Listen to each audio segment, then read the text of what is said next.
Welcome to the Light Shine Podcast. My name is Autumn, your host, and the Light Shine Podcast is where we spotlight individuals who are letting their light shine in their communities, in their jobs, in their friendships. And this is a very special episode because it's our first guest episode. The first few episodes have been just me. I know y'all are tired of just seeing me.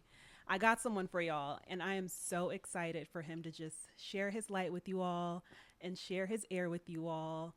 This person I met in a work setting, but our relationship and friendship has grown so much out of that. And he just has one of the kindest spirits I've ever come across. So without further ado, I want to introduce you all to my dear friend, Cameron Hubert-Langston. I feel like I'm about to cry. We're about. No. Whew, I feel like what people will learn.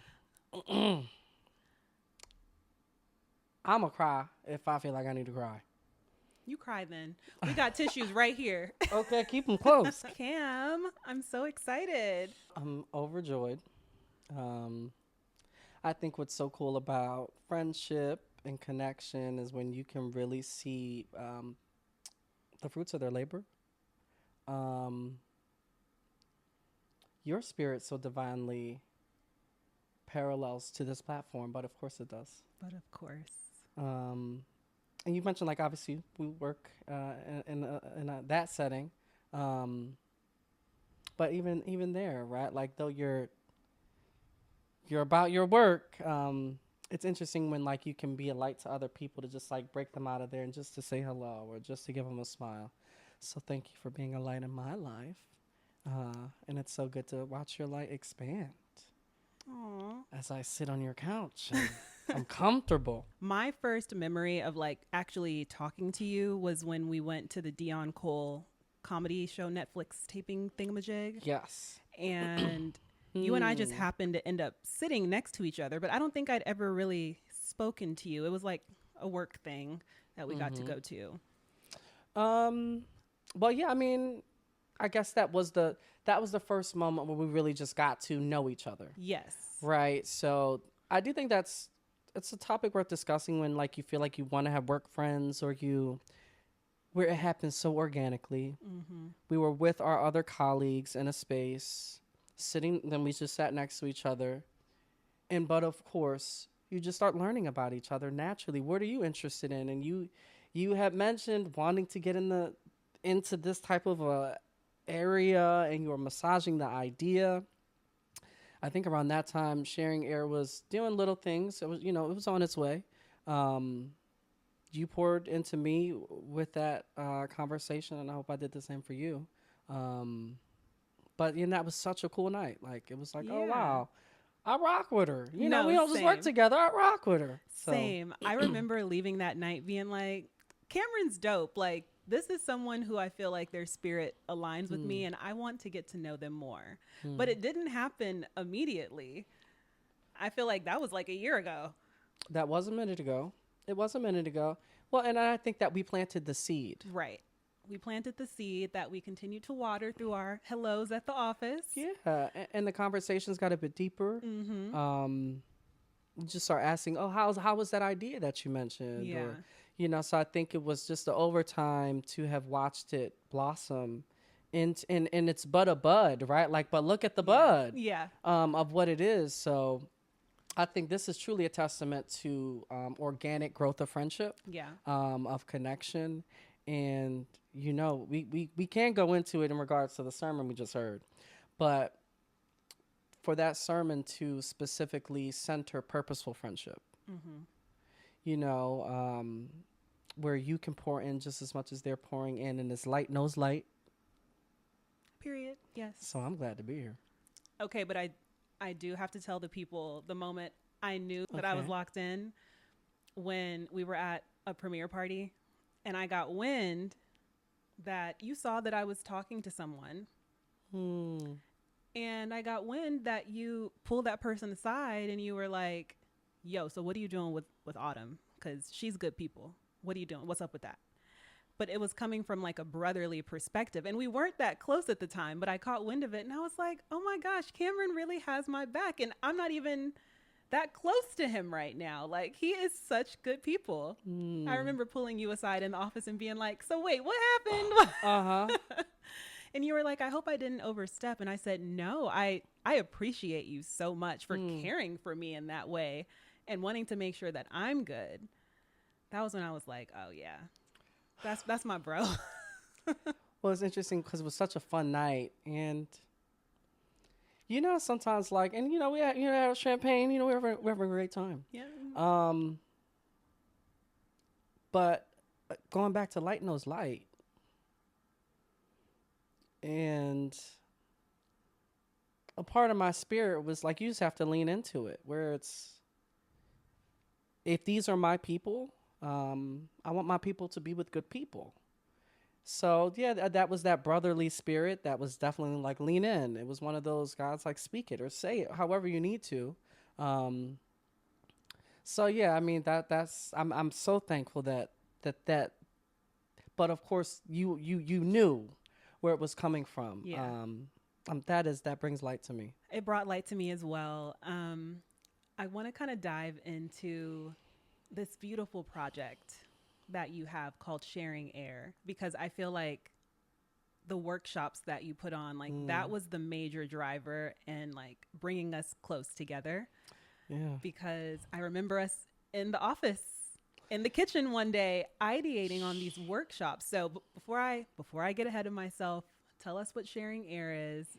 Sharing Air is truly my saving grace. We'll get deeper, and it's one of those things where I have reached such a low where I didn't even know who Cameron was.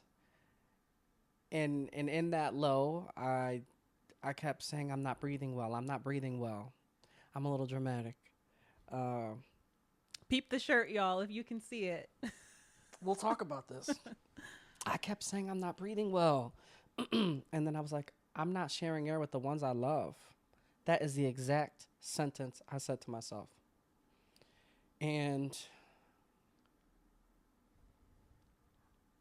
I began doing a journaling journey that started on TikTok. And I kept saying, this is walking me back to me. It was 30 days sitting with myself, analyzing where I felt I had fallen or what my shortcomings were. And at the end of that, I just felt so healed. But yeah, Sharing Air was because I had reached such a low. I keep saying I was in the darkest corners in my mind, lost, confused, self-sabotaging. And currently, I don't regret a day because I'd not have Sharing Air. I had not had the words to formalize those two words, the sentence. And when I would say to myself, I'm not breathing well. And then once I got through the journaling journey, the sentence that I wrote down, and I would continue to say, I believed it even more after that. I say, keep breathing well and sharing air because of it.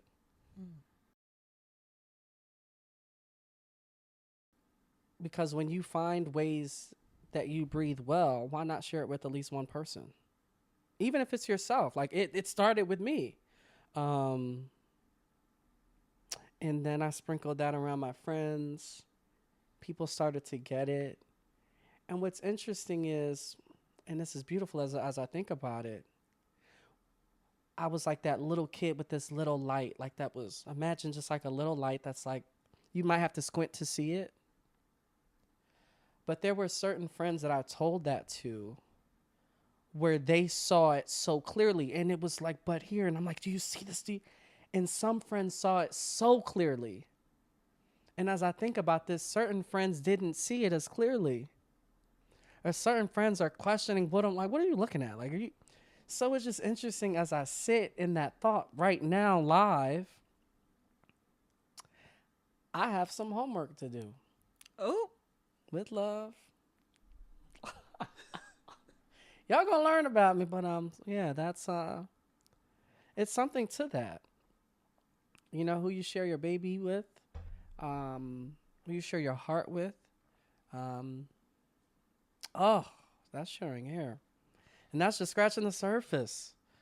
Okay, well, before we get too deep into sharing air, because we're definitely going to dive deeper into that as the episode goes on, I also have to give you your flowers in another way, because you've shared this concept of sharing air with us, but in the office, you've also shared air in another way with your beautiful voice.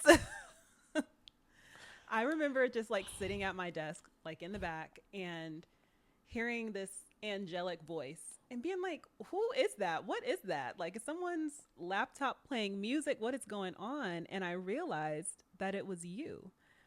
And I don't even know if you realize that you're doing it, but I'm like, you are just blessing the office with these vocals. Like, what's up with that? There might be a record label listening. What's up with that?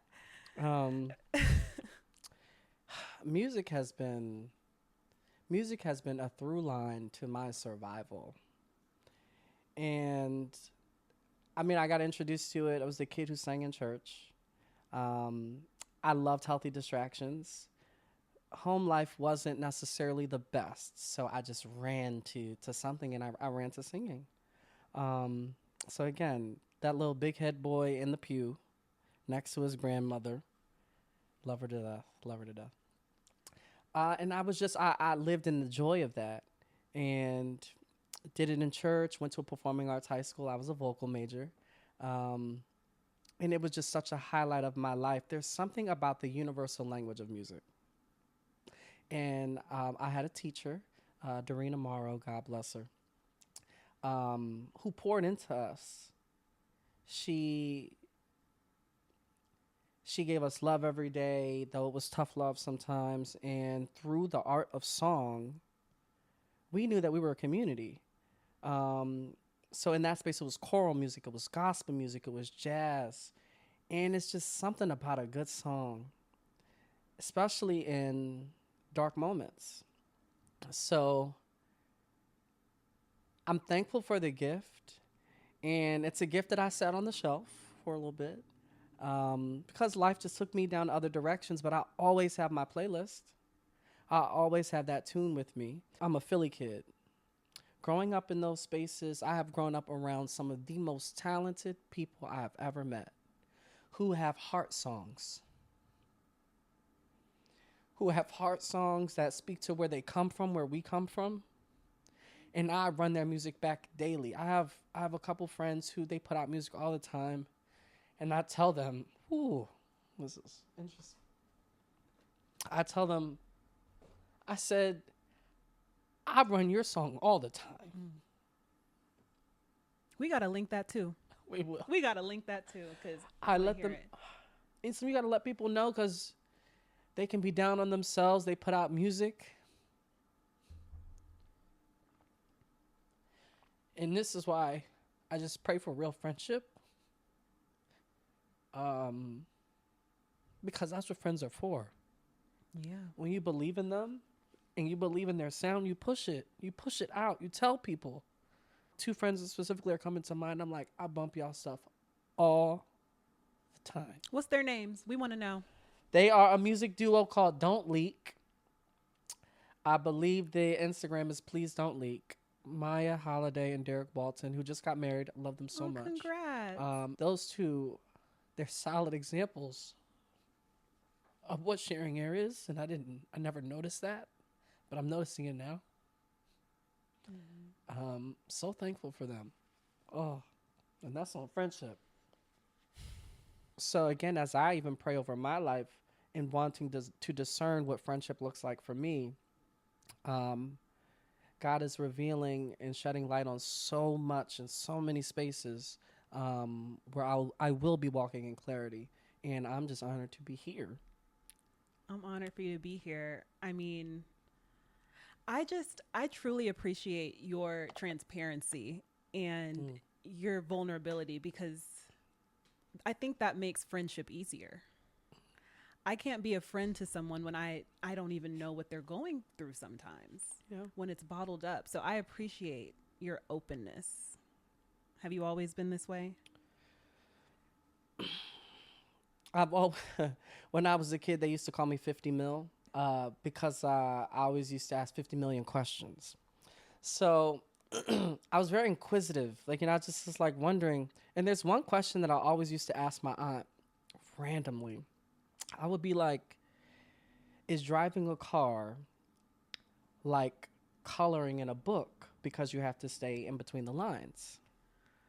Well, I was this 7, 8 year How old old, were you? You were 7? 7, 8 year old, and I wish I could call her right now. Like, you remember that where it was? I don't know why I was thinking that way. I was always a deep one. I was going to say, you've always been deep. God has blessed you with a deep mind. You got a deep thinker. Why would I connect? But why? Why not? Just looking at life, understanding things, paralleling things. Um, so I've just always been this inquisitive kid who who wanted to understand life. And as a child, I'll speak to this. I was a village kid, and I had pseudo mom here, pseudo uncle there, pseudo dad here, where they just created space for me to just be free, because my inner like home wasn't necessarily the best. Everybody was just like, we'll take them, can you stay with us? So in the freedom of their world, I got to roam in my mind, I got to explore, I got to escape. And my deepness came from the freedom that they provided me to be in. Listening to you talk, you're making me realize how unhealed I am. We sharing air. That's what this we're, is for. we're sharing air, but Well, I mean, I'm just going back to my initial question or my initial statement of like, I appreciate how vulnerable you are because I can't friendship with you if you're not. But I'm like, that's not right, Autumn. You should be able to dive deeper with people. But I think my natural inclination is like, well, I'm just go. Like if you're not giving me what I need, I'm not going to stick around and dig deeper because I don't even do that with myself. you onto it right there. You're onto it. It's even to therapy, right? Like, the therapist can only help you heal as much as you reveal. Jay-Z said it too. Um, and that's why we pray for friendships that are mirrors. Yeah. And I think it's so okay to still sit with things. And that's why, I think God has put sharing around my heart the way he has, where he gave me the heart posture to understand vulnerability. He gave me the circumstance to want to yearn to be seen. He gave me the mind to just keep exploring and asking questions, which gave me the essence to shine my light. All right. Well, on my 2025 to-do list, it was therapy on there, but I'm gonna just do some more sharing air Come on. workshops because I clearly need them. I clearly Come need to learn on. how to share air better. Um, This, let's be clear. This is chef's kiss. This is chef's kiss. yeah, you're bringing it out of me because Come on. normally I don't be thinking. I'm moving so fast constantly that I'm not giving myself space to feel or process because I just got to get to the next thing. I got to Yeah. check the next thing off of my to-do list. Yeah. But then also, in a way, that's me putting a Band-Aid on it because I'm just busying myself Yeah. so I don't have to feel.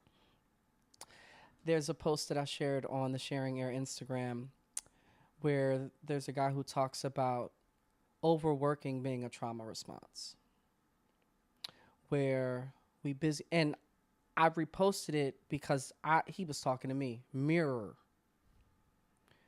where you get in that loop. You get caught in the cycle. You get caught in the system of these corporations, and you get caught in comfortability. He said overworking is a trauma response. We work ourselves, and then the next tier to that, we overwork ourselves to the point of we get praise. They're doing so good. They're doing good for them. When the little light inside of you is the one you're hiding that truly needs to be the one catered to. but we will build these masks to no fault of our own because that's the system in the world we live in.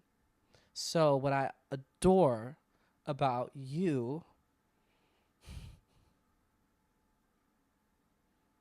and about this platform,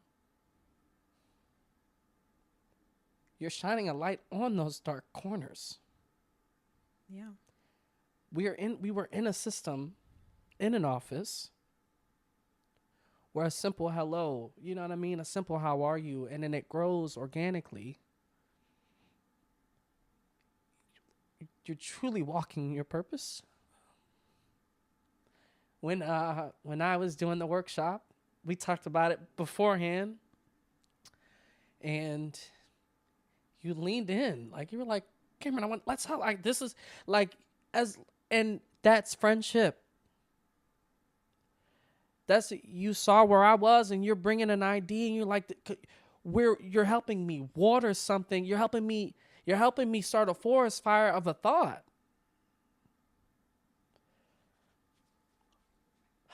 So thank you. Thank you. So when we sit with all these issues and we're speaking now to, like, what if you don't necessarily know how to be vulnerable? Yeah. But the workshop beautifully came to me because I work in scripted development, and in scripted development, we read scripts, we understand story, we understand people, and we build worlds, we build lives, we help writers and creators find the parameters, like find the boundaries. What is the world? Why is the world? Who are these people? And yeah, it was through that inspiration that I was like, what character can I create that has a blank slate? And I put strangers and friends in a space, in a room, where we give that character a problem.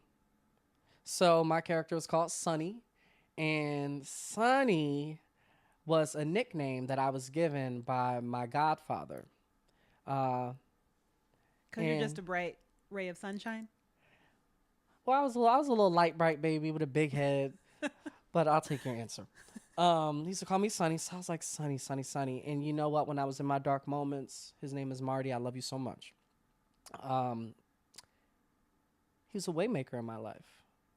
When I was a kid, you know, I grew up without a father. So he leaned in the times when I needed. And it's interesting, as we are now adults, I'm like, you were in my life at 28, and I'm 28. Like, you know, so it's so interesting how life works when we grow up. That, like, adults were like adults, and now I guess I'm an adult. I guess, child. Ooh. I don't know. It's debatable for me. So that's how we got to Sunny Stories. And yeah, so the premise, right, is a bunch of strangers and friends come into a space, and we work off of the problems of the group. So everything's anonymous. You come in, you write down a problem on a piece of paper.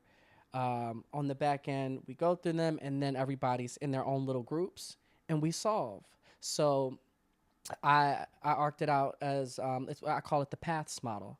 There are multiple paths that we can take to healing, you know? So we walked Sunny through the problem that he has to face, the action that he takes from said problem, the transformation that then happens, the healthy habits he then implements and shares to get to the solution. How did you come up with this? How did you come up with this formula? Like, is this something that you realized you had to start implementing in your own life? Did someone teach this to you? Like, where did this paths model come from? Once I see or walk through a door, it's like a rabbit hole. I'm like, okay, well, what's behind that thought? How do I make this a bit more clearer? It wasn't originally an acronym. And then going to my circle, going to my other lights, I got advice. So I want to be clear, all of that, it was an amalgamation of my work, my friends and circle pouring into it, where they were like, oh, this is great, but just tweak. Just So I mean, I won't take all the credit. Um, it was a nice amount of people who I held dear with the thought, and they helped me really bring it into fruition. Um, and you were one of them when it got to that stage. Um, but what's interesting, even to the anonymity of the problems, right? Like, because as a human, I know it's hard to share things. I know it's hard to share things. So it's no mistake that I had to go through life to understand that feeling so deeply that it's created in a workshop where I'm told people need to do it anonymously. And God bless my creativity for as an 8-year-old trying to align driving with coloring. God bless that little boy. God bless him. But the level of depth that had to start so early as to where now that I'm 28, so now we're 20 years later, and it all is making sense. Mm-hmm. But of course it has to be anonymous in this way, because I'm sensitive to the human spirit. Sharing air is not supposed to be a space or a platform that's exploitive. It's not supposed to be a place or a platform where we're doing it for likes. We're doing it for hearts. We're doing it for hearts. So the workshop is proving to be a beautiful driver for people to find their paths to their own healing. And it's a safe space enough, and will always be a safe space enough, where if people do want to express and truly say, well, this is what I put in, then we will praise. But if they don't, they know it's a space that's safe enough to be a place where you can at least start. In the workshop that we did at the office, yes, we were in 2 groups, and my group's question, we all had submitted questions or problems that we were dealing with. Mm-hmm. And the question or issue that my group had was my issue. Mm. And since it's my issue, I had already had time to ideate on it. That's and good. Make up my mind about it. And then I got into my group and we were bouncing off of each other. They were agreeing with everything I had to say, which was very much along the lines of cut it off. Because I think I said earlier, I don't deal with stuff. I'm just going to be up out of there. It's just going to be a wrap. But then at the end, we opened it up to where both groups were sharing their issues that they had worked through as a team together. And group B heard our issue and how we were choosing to do the path model, which was essentially cut them off. Bye. Done. But what I loved about the workshop is group B said, or you could have a conversation with them, or you could try to figure out where they're at before just leaving. Maybe explain your That's heart beautiful. To them. And what I think, going back to community, what I think is so beautiful about your workshop is how different perspectives are offered. People are going to go in with their own issues, have their own feelings about them. But something about coming together and people being able to hear you out and offer a different perspective. I left out of there being like, dang, maybe I don't need to cut everybody off. Yeah, that I think so often, like, we just stay in our own bubbles and we think through our problems and we make up our minds and that's it. We don't share air. But sharing air also offers different perspectives. And this is where I think where God is moving with the workshop. There are levels to sharing air. Mm-hmm. You're allowed to start at level 1 with a piece of information or a problem you're facing. And this is why I'm getting rooted in not only the text in the Bible, but I'm reading books on psychology. Like, it's such a sacred thing. The body, the human, so sacred that I'm still doing on the back end, learning, pouring into myself. So I would say anyone out there who finds this, if you know different articles, books, professors, educators who can help, right? Like speak to what this is. Um, uh, Doors are open. Like pour into the community, pour in. We need those people. I need those people. I'll share that in my living room, at my desk, headphones in, singing God knows what, just singing, just letting it out, just ideating. I lived with Sunny's stories for months. I lived with it for months, and I was scared because I was like, I don't know if it's gonna make sense. I don't know if people are gonna like it. We know That old devil. That old devil. I don't know. I don't know if people are gonna get it. Planting doubt. When we sit in so much joy over an idea, and I liken it to let's say people who bake or who cook. You get something thrown together and it tastes good, then you're like, no, they're not gonna. You just had a slice. You just tasted it. And to connect it right back to me, I said, Cameron, before you go doing this path thing with people, you need to sit down and journal. And what are your problems? So I sat down and I pathed out my problems. I had to do it first. I had to make sure it was human. I had to make sure it made sense to me. How can I go proclaim this idea? How can I proclaim this idea to the world and I've not done it? So I journaled. I had to sift through a lot of my problems, a lot that I'm still dealing with. But I used my creative mind. I used my spirit to say, I will find a way. I will find a path that makes sense for where I am right now. And I think that's what I'm learning with the workshop as I continue to build it. It's not a one-time visit. Yeah. It's a space where you start where your spirit is ready. And it's going to be a lifelong process too. I don't think there's ever going to be a finish line either. Thank you. Okay, from 8 to 28, from the overthinking, deep thinking 8-year-old to this now 28-year-old who has a paths workshop, who is dealing with his stuff. Tell me about the in between there.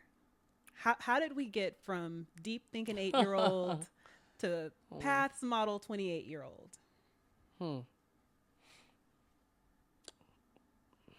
Well, I'll start with my being a Philly kid. And as I've gotten older, how they say you don't necessarily appreciate where you come from until you leave. I have one of those journeys. So I'm sorry, Philly. But yeah, being a Philly kid, so precocious and giddy to just be to enjoy life in the midst of the darkness. And again, I was a village kid, and there's something about a family unit that I really want to lean on. My family is so precious. I adore every single one of them because they love hard. They talk smack with love because yes, that's what we do. And they will always be there for you. And I didn't lean on them in times where I should have. So I fell and I hid the fall. So why didn't you lean in? I didn't lean in because I always tried to be the perfect child. And because with being a village kid, when you get to go stay at so-and-so's house over the weekend, you just play up this perfect child so you can stay longer. I'll speak for my own self. I played it up because I didn't want to go back home. And that's a whole other story that I've healed through beautifully. So we will get on that maybe at a later date. But in that time, that's how I saw it. You kept a mask on. Yes, I did. One of the best actors you'd have met. Wow. Acting through life. But I will say, there was There might have been a mask on my face, but there was never a mask on my heart. Explain that.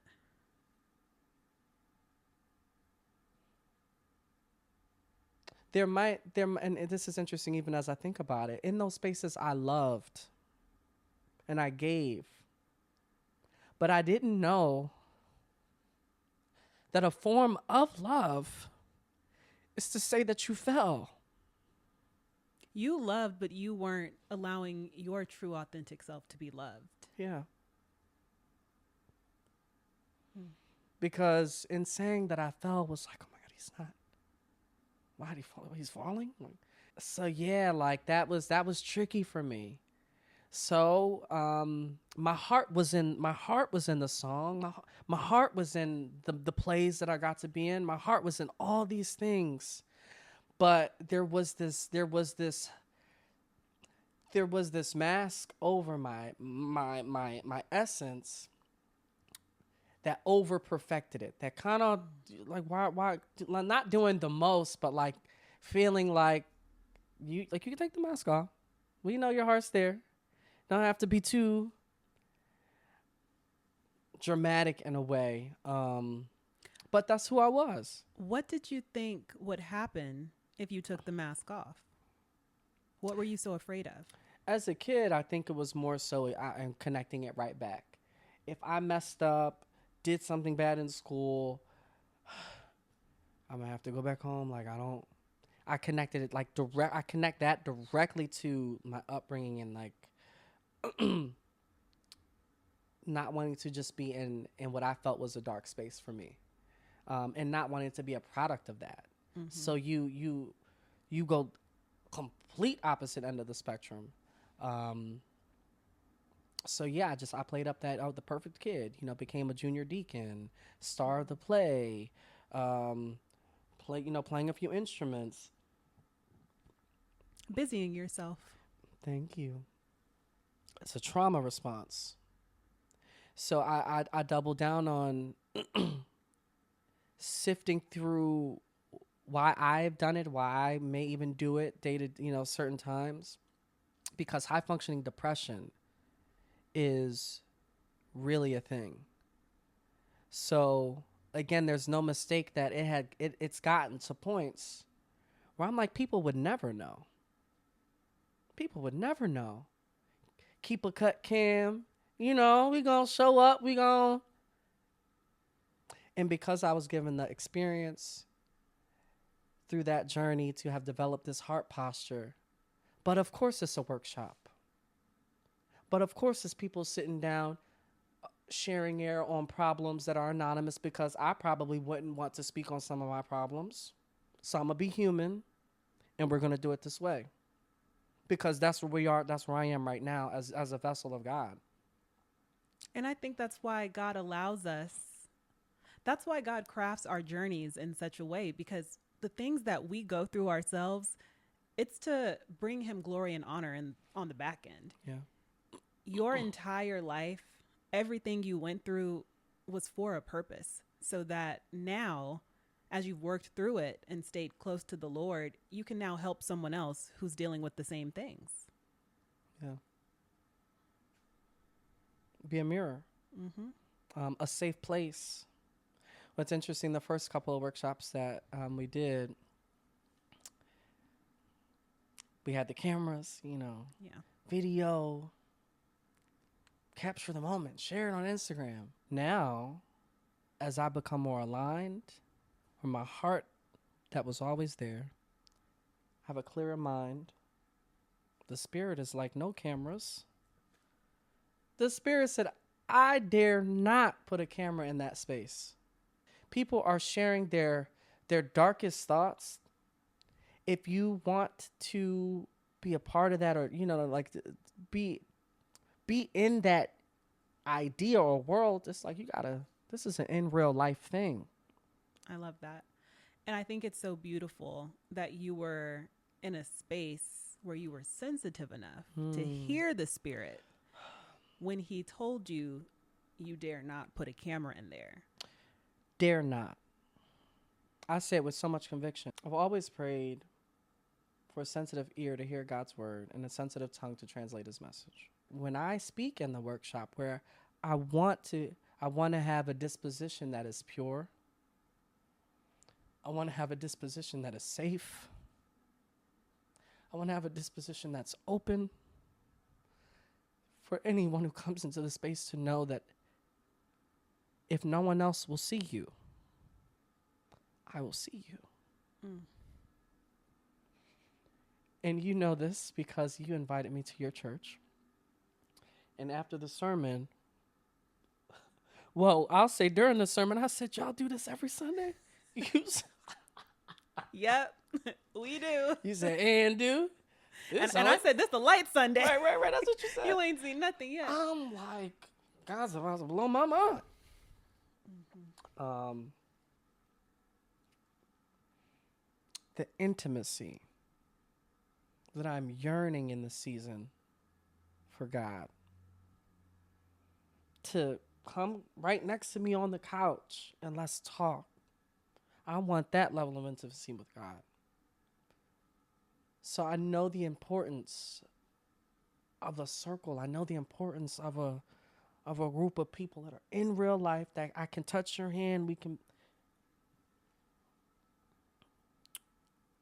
That for me is what God is telling. That's true healing at the root. At the root. I've shared that I've been in the bigger churches, the more reserved churches. And I guess to anyone, you know what's right for you.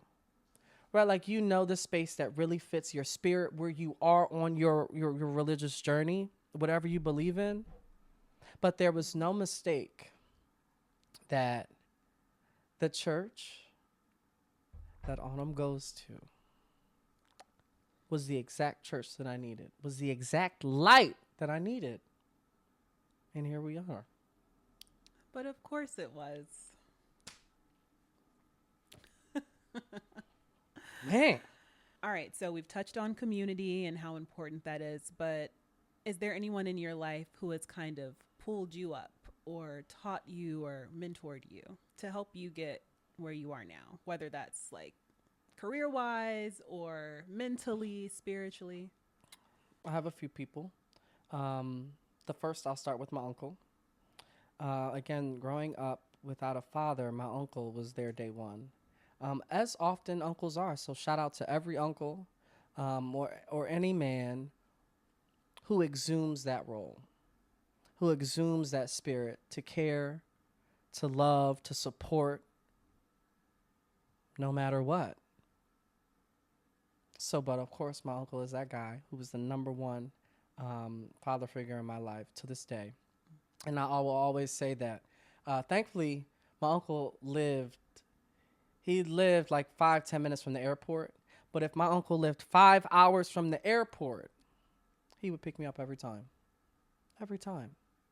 That's his heart. And there's another mentor of mine who has coined the term being a waymaker. And that has always stuck with me because of how much I love, how much I give, how much I care. And there's something about being that figure for someone to look up to, that figure for somebody to model. So yes, my uncle was my first waymaker.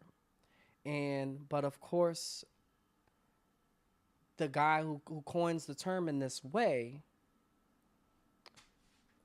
was Louis Carr, So to have watched somebody reinvent himself by the quarter, if he needed to, like it was actually mind blowing. To I always used to say I felt like I always got a taste of my future. I got to sit in the world, and they definitely spoiled me. You have to tell the people who Louis Carr is. So Louis Carr is the president of ad sales at BET.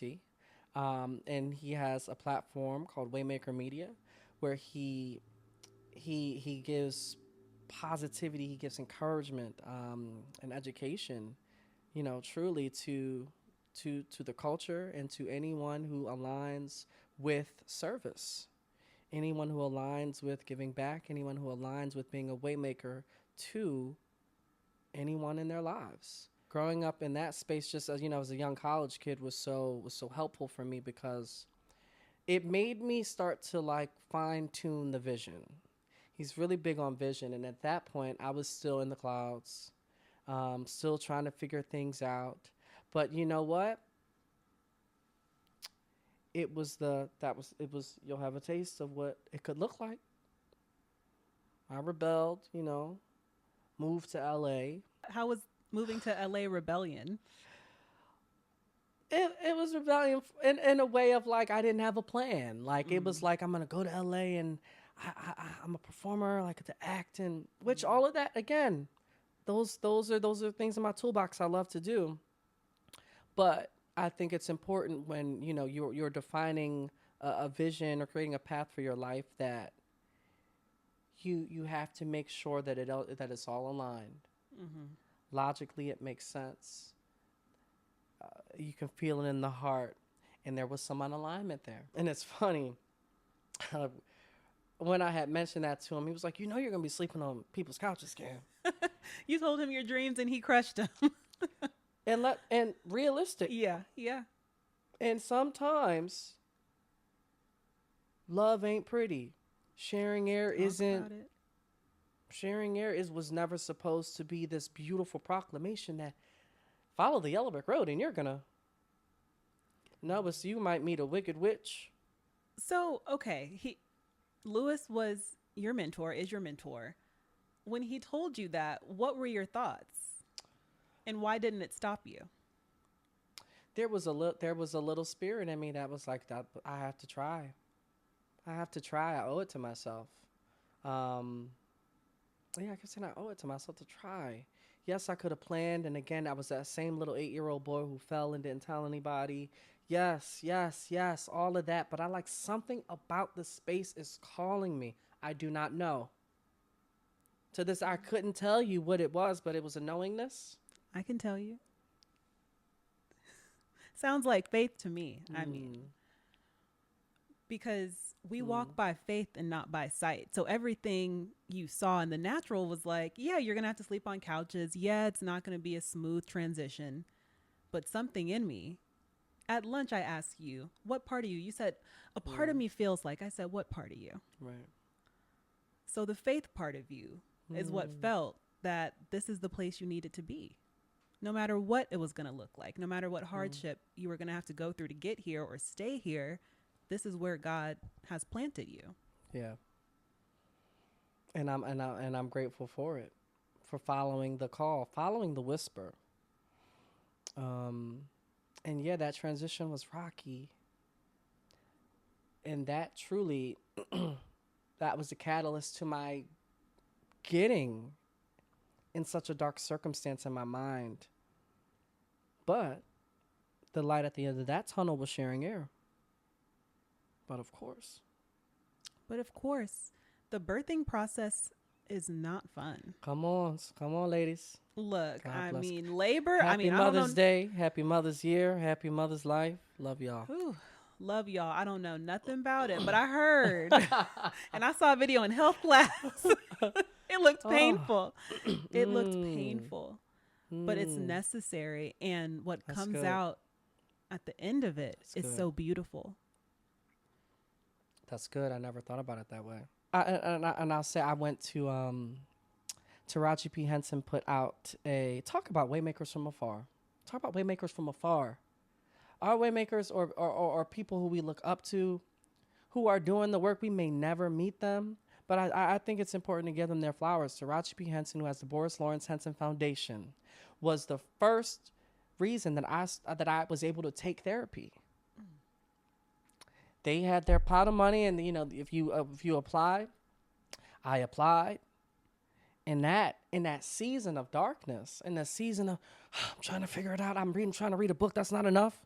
Trying to go to friends. That's not enough. And sometimes those tools and people, they're not supposed to provide the answer. It's because of Taraji P. Henson and her starting the Boris Lawrence Henson Foundation, in memory of her father, may he rest in peace, that I started therapy.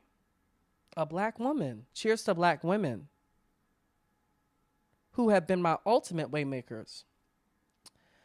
Started my 10 free sessions of therapy, and I got into the groove of, this is what it looks like to practically sit with my thoughts outside of my journaling, which is great, which is an amazing tool. But it's important that people really lean into those resources.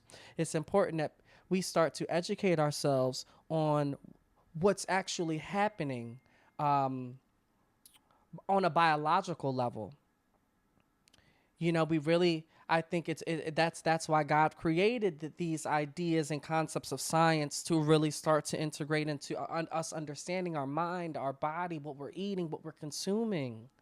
Because that then, if it's bad or, something that doesn't help the body, you're not sharing air that's good.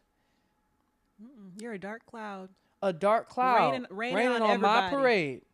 And don't rain on my parade. Come on, Barbara. Seriously. And when I met her, she has a children's book out, and I got the children's book from my little cousin Dylan. I told her, I said, it's because of you that I started along my sharing air journey with myself in that way, so intentionally. And obviously she accepted it, gave her a hug, and she said, baby, this is a daily fight. She said, this is a daily fight. Stay motivated. Stay in it. Keep going. Where we are politically, my heart aches. But I'm honored to have the foundation of what can be so transformative within the lives of children. Because this workshop is unfolding to be exactly what I needed when I was a kid. Mm-hmm. So if I did fall, I can work through how I can share air with the people in my life to not fall again. And if I do fall again, so we gotta get it sooner. So I'm thankful that I'm in a position and have a foundation where I can start to do some of that work. But it really does take community. It takes all of us. So I'm honored and thankful that you took heed to the call. Because we had an interesting conversation about media, and I was saying I'm pulling off of social media, everything that's happening politically. I don't know if sharing air is for that. Is the passion for it missing the logic of the circumstance? Because we're called to be a light in dark spaces. But you running away from the dark space that, come on. So thank you for doubling down and providing a different perspective of the thought. So I took heed, and I did archive some posts on the Sharing Air Instagram, and then I was on TikTok, and then I was down the rabbit hole, God. And you know what? I had came across a video, but of course it was Keke Palmer, and that's on Black women.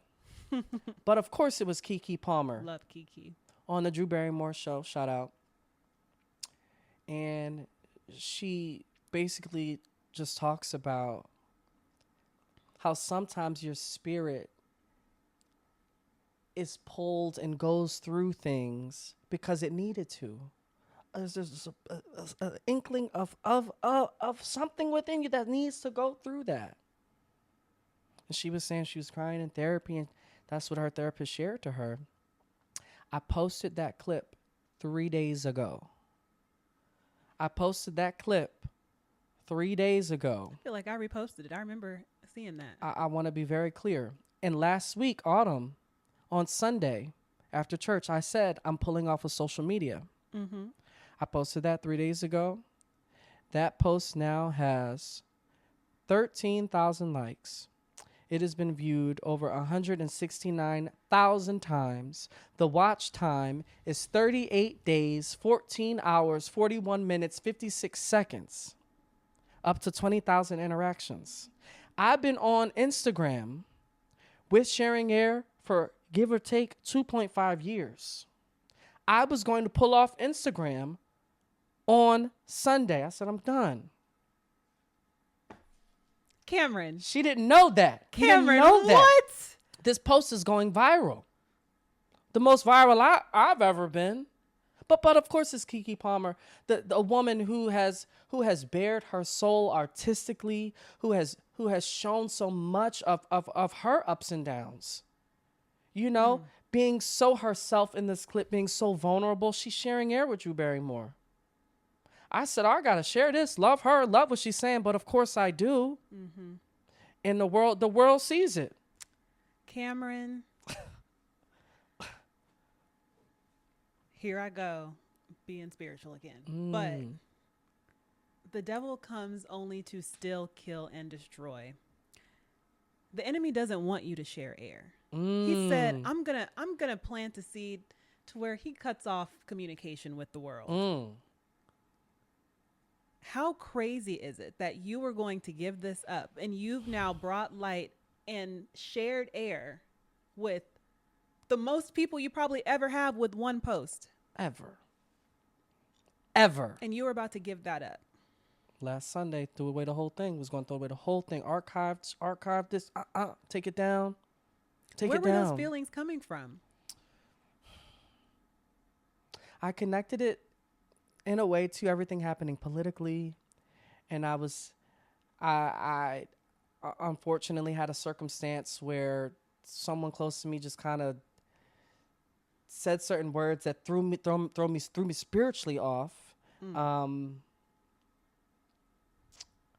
Where that was like a way that I'm like, no, this is not a performative space. This is not that. And if there's a human out there who believes that is, and I must be doing something wrong.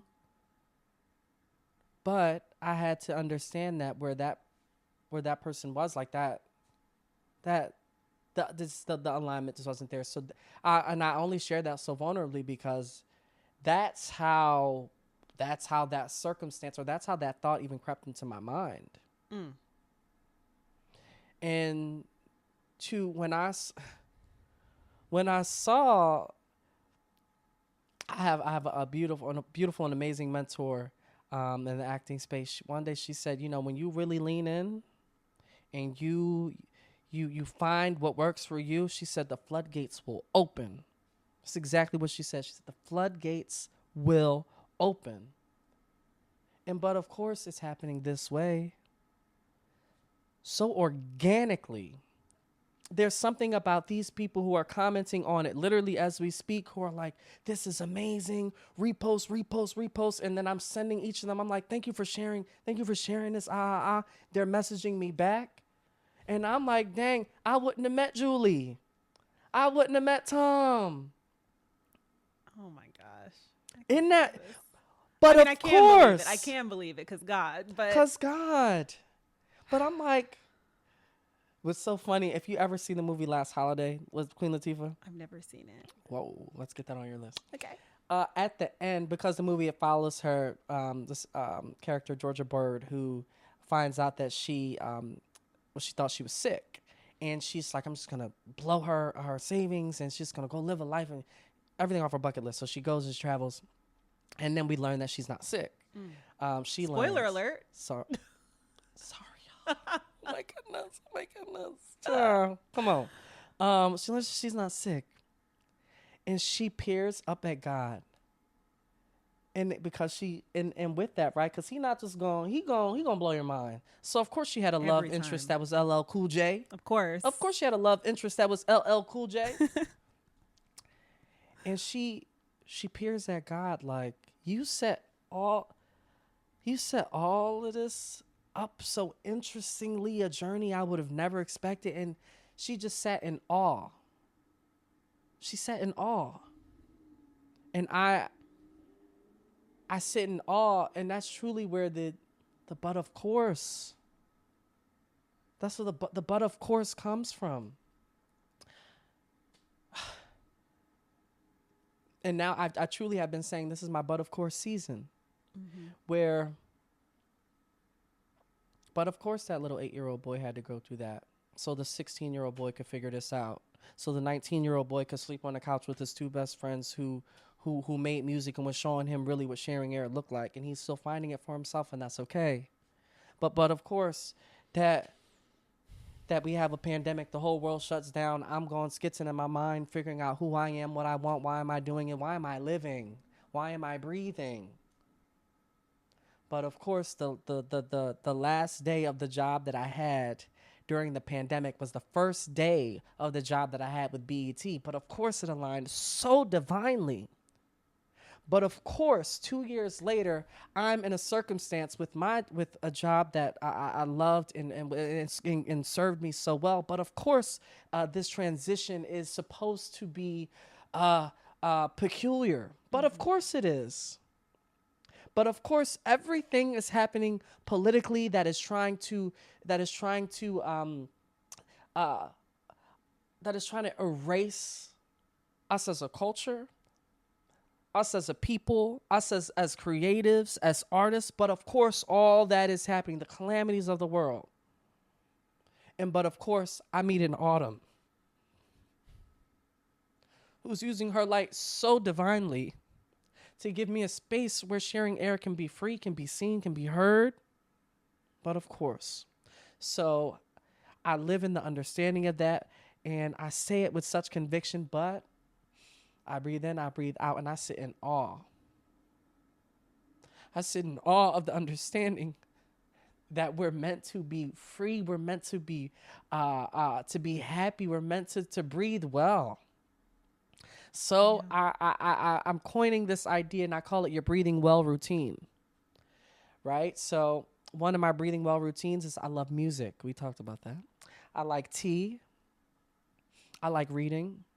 And I said tea plus music plus reading equals breathing well. That's my breathing well routine. Just one of them. Short and simple. Short and simple. I need a breathing well routine. We have hair routines. Cam keep a cut. You know, that's I know that routine. We have our workout routines. Yeah. Beauty routines. Skincare routine. Come on. You got it. You got one. You too. Mm-hmm. Go ahead. So we need breathing well routines. Yeah. Because I don't know about anyone else, but I'm just moving at the speed of lightning, and I feel like, where is this rest that the Lord talked about? I need to know more about that, but we have to prioritize it. Yeah. Come on. Yes. We prioritize everything else. Why not this? Why My not? friend Nisi gave me that yesterday. I can't even take credit for that. Come on, give credit where credit is due. Period. Yes. Yeah. Yes. And what's interesting, when God was like, no cameras, none of that in those spaces in the workshop, I was like, the exit ticket for the workshop, you will leave with finding at least one breathing well routine. In the beauty in the space, you'll have now formed a communal circle, whether it be 5 people, 15 people, 500, because God said growth, God said abundance.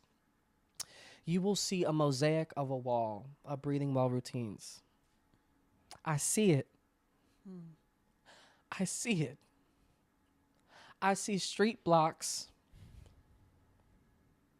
in Philly, like they have the murals.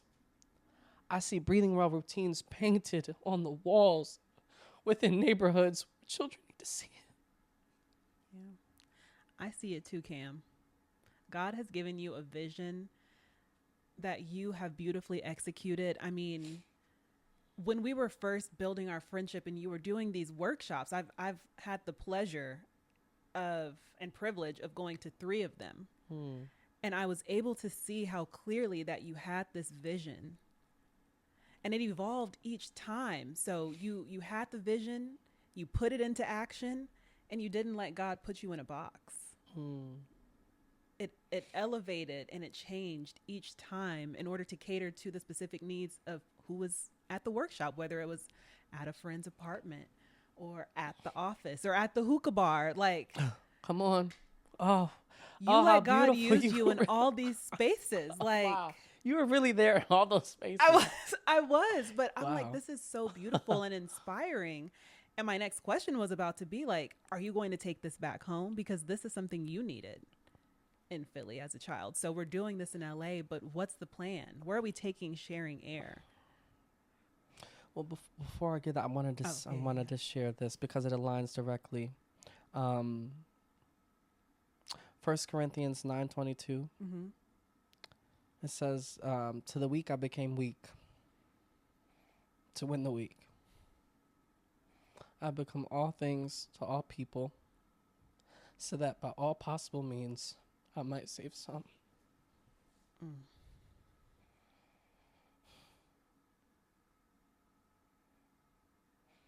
I know what it's like to be weak. I know what it's like to have no tools. I know what it's like to shapeshift, to pretend. So my leading God's call to take sunny stories at your local bar, at the hookah spot, in work offices, was because those are spaces where I either ran to run away from my problems, sat in, not being focused on the work because I'm worrying about my problems. So I truly believe you need to meet the people where they are. Mm-hmm. And I'm honored to have the heart posture of that understanding and that it's becoming more clear. I'm honored. So you have met the people where they are in all the spaces. Yeah. What is next? Where are we taking Sharing Air next?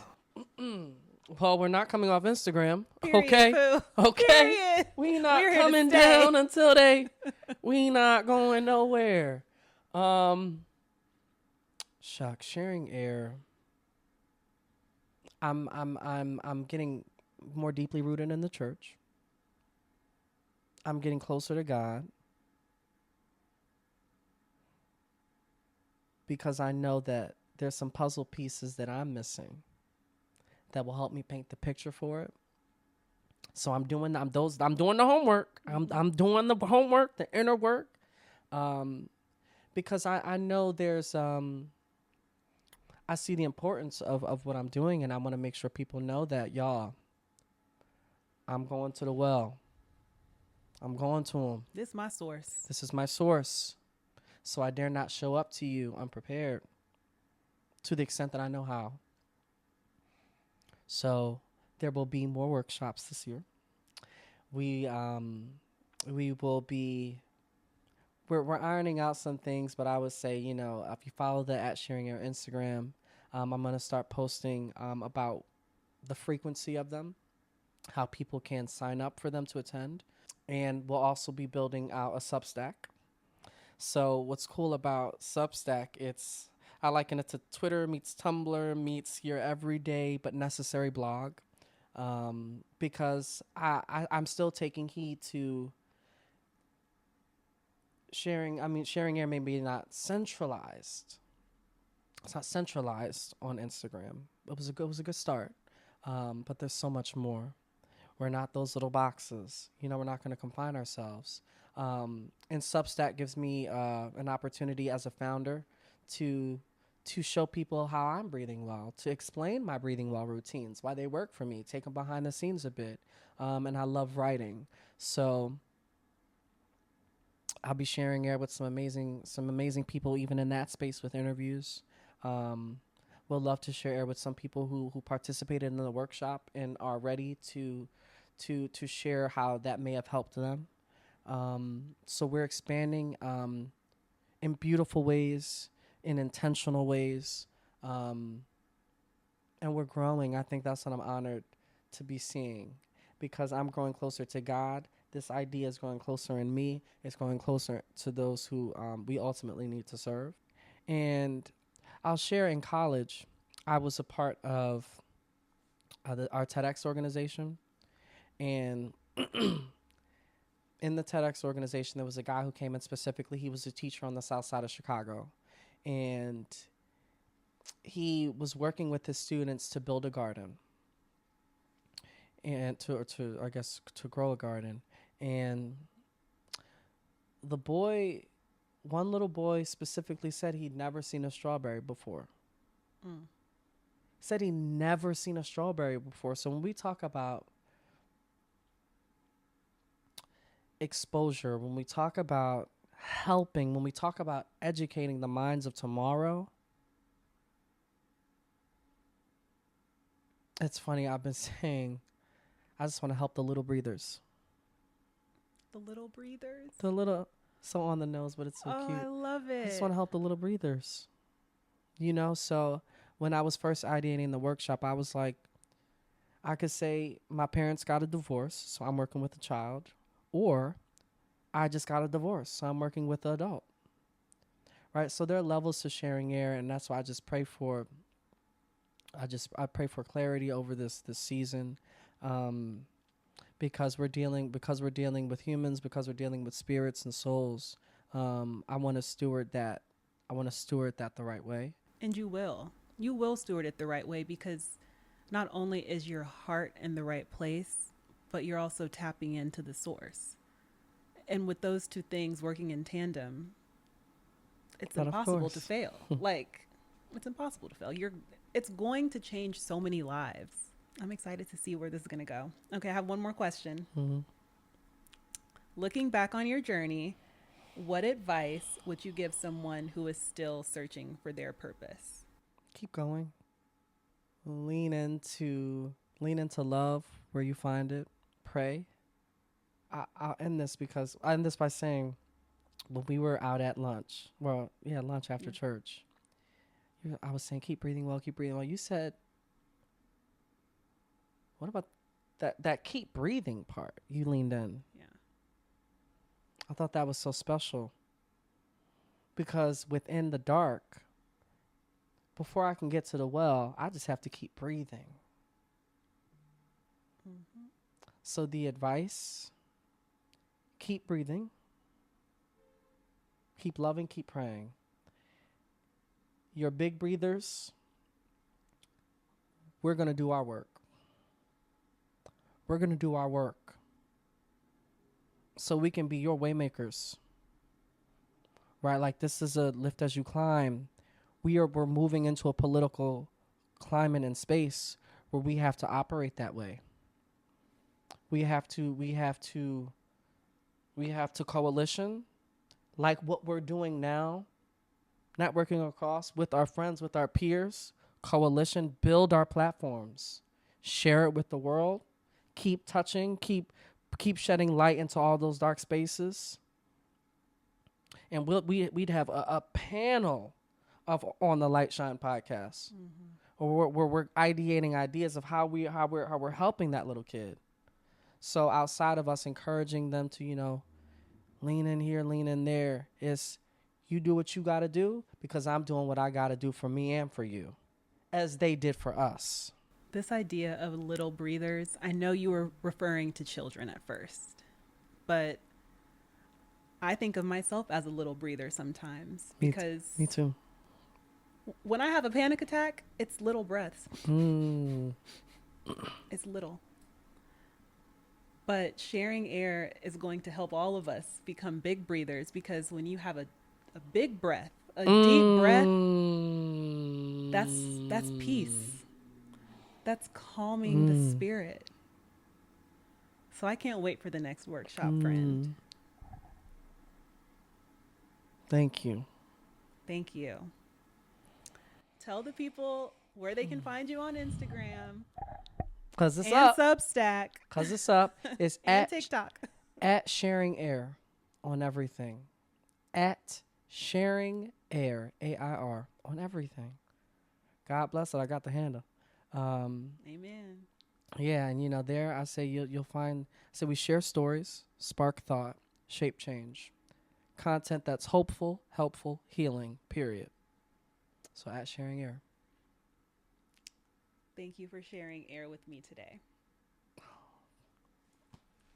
I love you, friend. I love you too.